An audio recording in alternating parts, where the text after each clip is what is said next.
मेघालय, जो बादलों का आबोट के रूप में जाना जाता है, भारत के उत्तर पूर्वी क्षेत्र में स्थित एक राज्य है। यह अपने अद्भुत दृश्यों, समृद्ध संस्कृति और विविध जीव जंतुओं के लिए प्रसिद्ध है। मेघालय एक ऐसा जगह है जो अपने आकर्षण और रहस्यमय प्रकृति के लिए जाना जाता है, जो अक्सर मुख्य धारा से छुपा होता है, लेकिन यह एक रोमांचक कहानी रखता है जो क्षेत्र की खूबसूरती और चुनौतियों को दर्शाता है। मेघालय की भौगोलिक खूबसूरती। मेघालय एक राज्य है जो प्राकृतिक खूबसूरती से भरपूर है। यह उत्तर पूर्वी हिमालय के दक्षिणी किनारे पर स्थित है और इसके उत्तर में असम और दक्षिण में बांग्लादेश है। राज्य अपनी घनी पहाड़ियों, हरियाली घाटियों, जानन और घने जंगलों के लिए जाना जाता है। यह क्षेत्र खासी, जयंती और गारो पहाड़ों से घिरा हुआ है। हर एक का अपना विशेष रंग, संस्कृति और परंपराएं हैं। खासी पहाड़ उदाहरण के रूप में अपनी आर्द्र और नमगाती मौसम के लिए प्रसिद्ध है, जो इसे दुनिया के सबसे अधिक बारिश होने वाले क्षेत्रों में से एक बनाता है। चेरापूंजी सोहर शहर को दुनिया में सबसे अधिक वार्षिक बारिश प्राप्त करने का रिकॉर्ड मिल चुका है। यह बारिश क्षेत्र के हरियाले जंगलों और अनेक प्रकार के वनस्पति और जीव जंतुओं का कारण बनती है।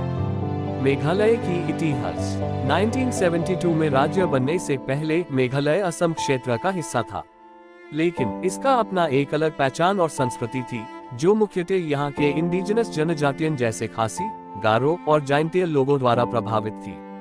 इन जनजातियों की एक समृद्ध इतिहास थी जो अपने स्वराज, परंपरा और जीवन के तरीकों के साथ राज्य की संस्कृति और पहचान को निर्मित करती थी। खासी, जयंतीय और गारो जनजातियों के अपने अपने भाषाएं, रीति रिवाज और धार्मिक विश्वासन में विशेष अंतर है। इन जनजातियों का इतिहास हजारों वर्ष पुराना है और उनकी ओरल परंपराएं पुराने राजाओं, योद्धाओं और रूपांतरण करने वाले देवताओं की कहानियां सुनाता है। ये सभी जनजातियां हमेशा अपनी सांस्कृतिक विरासत पर गर्व करते हुए अपना जीवन जीती आई हैं। ब्रिटिश काल ने मेघालय के लोगों पर भी अपना प्रभाव छोड़ा, जबकि खासी, जयंतीय और गारो लोग अपनी एक निजी स्वराज की स्थिति में ब्रिटिशों ने इस क्षेत्र में अपनी उपस्थिति बने और नए प्रशासनिक तंत्र को स्थापित किया।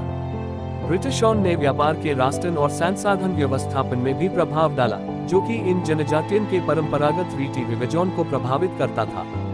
भारत की स्वतंत्रता के बाद मेघालय 1947 में असम का हिस्सा बना रहा और 1972 में एक अलग राज्य बना।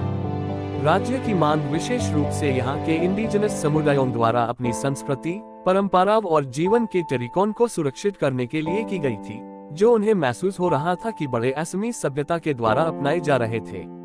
मेघालय की जनजाति समुदाय। खासी, जयंती और गारो लोग मेघालय के मुख्य जनजाति समुदाय हैं। हर समुदाय की अपनी भाषा, रीति रिवाज और प्रथाएं हैं। खासी जनजाति। खासी लोग मेघालय में सबसे प्रमुख समुदाय हैं। ये खासी भाषा बोलते हैं, जो मोन कमय भाषा परिवार से है। खासी समुदाय का अपना एक विशेष मैट्रिलिनियल समाज है। इसका अर्थ है कि वंश और संपत्ति मां के तरफ से गुजरने का प्रथा है।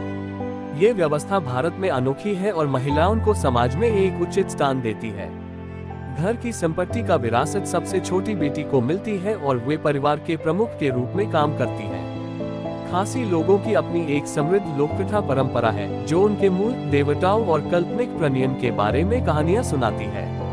उनका धार्मिक विश्वास एनिमिज्म पर आधारित है और वे प्रकृति के हर रूप की पूजा करते हैं, जैसे पट, नादियान और पहाड़ियान। समय के साथ कई खासी लोग क्रिश्चियन बन गए हैं, खास करके ब्रिटिश काल के दौरान, लेकिन पारंपरिक विश्वासन का अभी भी उनकी संस्कृति में गहरा प्रभाव है। जयंतीय जनजाति। जयंतीय लोग मेघालय के पूर्वी भाग में बेस्ड हैं और इनकी भाषा खासी भाषा परिवार से संबंधित है। खासी लोगों की तरह जयंतीय लोग भी एक मैट्रिलिनियल व्यवस्था को फॉलो करते हैं, लेकिन उनकी कुछ रीतियों और परंपराओं में अंतर है।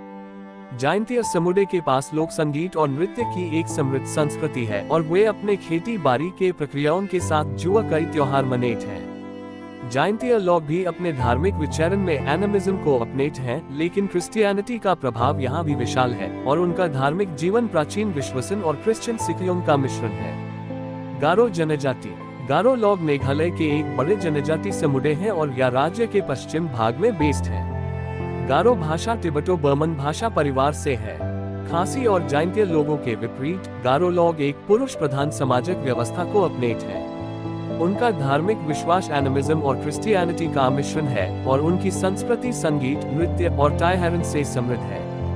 गारो समुदाय की एक विशेष पहचान उनके योद्धा परंपराओं की है और इस समुदाय ने अपने भूमि और संस्कृति को बाहरी टैकेटन से बचाने के लिए कई बार लड़ाई की है। गारो लोगों का एक अपना खेती बाड़ी का सिस्टम है जो चावल उगाने पर केंद्रित है, जो उनके आहार और अर्थव्यवस्था का मूल है। मेघालय की संस्कृति एक खूबसूरत मिश्रण है इंडिजिनस परंपराओं और आधुनिक प्रभावों का। मेघालय के लोग अपनी गर्माहट, मेहमान नवाजी और मजबूत सामुदायिक भावना के लिए जाने जाते हैं। त्योहार मेघालय के लोगों की जिंदगी में महत्वपूर्ण भूमिका निभाते हैं और इनमें से कई त्योहार खेती बाड़ी के चक्राव, धार्मिक विश्वासन और पारंपरिक रीति रिवाजों से जुड़े हुए होते हैं। त्योहार मेघालय में कई प्रमुख और विशेष त्योहार हैं जो इंडिजिनस समुदायों के लिए अनन्य है। शायद सक माइसेंग खासी लोगों द्वारा मनाया गया त्योहार जो फसल के समापन का प्रतीक है। इसमें पारंपरिक नृत्य, गीत और देवताओं को आभार देने की प्रथा होती है। वैंगला फेस्टिवल गारो लोगों के लिए एक महत्वपूर्ण त्योहार है जो सूरज देवता मिसी सलजोंग को समर्पित होता है और फसल के समापन को दर्शाता है। बहजन फिल्म जयंती लोगों द्वारा मनाया गया त्योहार जो धन और फैसलों के लिए आभार का प्रदर्शन होता है। इसमें नृत्य, संगीत और एक कार्यक्रम का आयोजन होता है। क्रिसमस और ईस्टर क्रिश्चियन प्रभाव के कारण क्रिसमस और ईस्टर भी मेघालय में बड़े धूमधाम से मनाए जाते हैं, जो गिरजा की सेवाओं, भोजन और पारिवारिक मिलन के साथ मनाए जाते हैं। संगीत और नृत्य। संगीत मेघालय की संस्कृति का एक अविनाश अंग है और हर एक जनजाति अपने विशेष संगीतिक उपकरण और शैलियों के लिए जाना जाता है। खासी लोग अपने ट्रेडिशनल बैम्बूज के उपकरण के लिए प्रसिद्ध हैं, जबकि गारो लोग अपने जीवंत लोक नृत्यों के लिए प्रसिद्ध हैं। संगीत का उपयोग टायहरन, रिचुअल्स और कहानियों को बयान करने के लिए होता है। पहनावा और कला। मेघालय में पारंपरिक कपड़े हाथ से बने होते हैं। खासी महिलाएं एक विशेष कपड़ा जिम्फॉर्म पहनती हैं, जो एक लंबी कपड़े की टुकड़ी होती है जो कमर के आसपास लपेट कर पहनता है। पुरुष जेन्नो पहनते हैं, जो शरीर के आसपास लपेट कर पहना जाता है। गारो लोग अपने विशेष लॉइन क्लॉथ्स और हाथ से बने शॉल्स के लिए जाने जाते हैं। रचनात्मक सिलाई का कार्य मेघालय की संस्कृति का एक महत्वपूर्ण हिस्सा है और यहाँ के कलाकार हाथ से बने हुए टोकरियन, चटियन और कपड़ों का उत्पादन करते हैं। ये वस्तुएं रोजमर्रा की जिंदगी में इस्तेमाल होती हैं और बाजारों में भी बेची जाती हैं। मेघालय की अर्थव्यवस्था। मेघालय की अर्थव्यवस्था मुख्यतः खेती बाड़ी पर आधारित है, जिसमें ज्यादातर लोग खेती में लगे होते हैं। चावल यहाँ का मुख्य आहार है और अन्य फसलें जैसे मक्का, सब्जियां और फल भी उगाए जाते हैं। राज्य में अपने प्राकृतिक संसाधन जैसे कोयला, चूना पत्थर और यूरेनियम का भी विशाल माल है, लेकिन इन संसाधन का उत्पादन कई बार पर्यावरण के लिए चिंता का विषय रहा है। पर्यटन भी मेघालय की अर्थव्यवस्था का एक महत्वपूर्ण अंग है। मेघालय की प्राकृतिक खूबसूरती, जिसमें उसके जान, गुफाएं और जंगलों को देखा जाता है, प्रत्येक साल अनेक पर्यटक को अपने आकर्षण में खींचती है।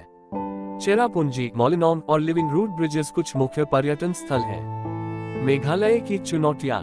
अपनी प्राकृतिक खूबसूरती और सांस्कृतिक समृद्धि के बावजूद मेघालय कई चुनौतियों का सामना कर रहा है। सबसे बड़ी समस्या गरीबी है, जिसमें राज्य की एक बड़ा हिस्सा गरीबी रेखा के नीचे जिंदा है।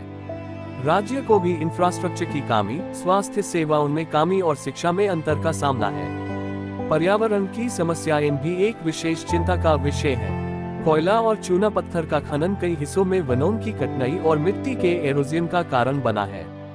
क्षेत्र की भारी बारिश भी अक्सर बाढ़ को जन्म देती है, जिसका प्रभाव फसलों और संपत्ति पर पड़ता है। निष्कर्ष। मेघालय की कहानी एक ऐसे राज्य की है जो अपनी खूबसूरती, जीवन और विविधता में जीता है।